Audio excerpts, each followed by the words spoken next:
असं वाटत येडा माय वाऱ्या वाणी उडाव, असं वाटत येडा माय वाऱ्या वाणी उडाव.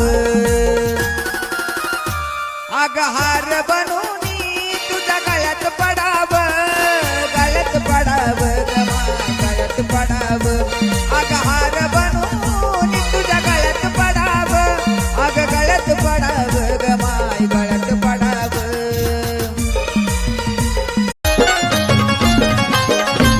माय डोंगरावर बसून पाहते जगाला हसून, ध्यान ठेवती या चिल्या पिल्या गावरी, ध्यान ठेवती या चिल्या